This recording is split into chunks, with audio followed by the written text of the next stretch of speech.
Tayyib. Praying with the Imam at nighttime, praying Fajr with the Imam, praying Isha with the Imam, all of these things have different virtues. If you pray Fajr in Jama'ah, has a great virtue, as certain narrations said, as if you prayed at night.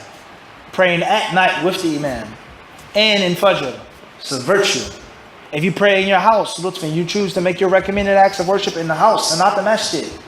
It's a virtue, whether you're by yourself or whether you have your own congregation. There are different levels. Do what you feel is closest.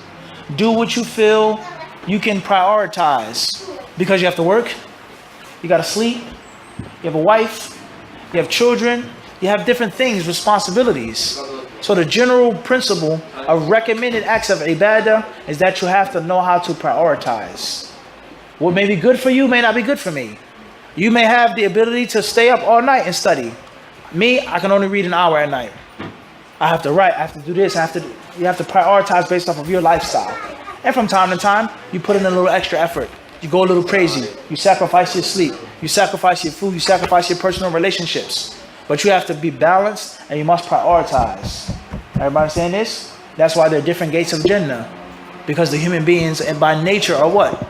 Different. Inna sa'yakum la shatta. Allah says your sa'i, your efforts, your endeavors are very contrast. Allah says this. So that's very important. With regards to the ibadat which are extra, with the ibadat which are involuntary, is that you have to learn how to manage and balance based off of your what? Situation. And Allah knows best. Going to work in the morning, feeding your family, providing the Muslims with sadaqah and zakat is no less virtuous than praying at night. If I say I'm going to study all night and not pray Taraweeh, and the next morning people ask me questions, I give them benefit, it's no less what? Virtuous. Rather it could be wahakadha, depending on the situation. And Allah knows best.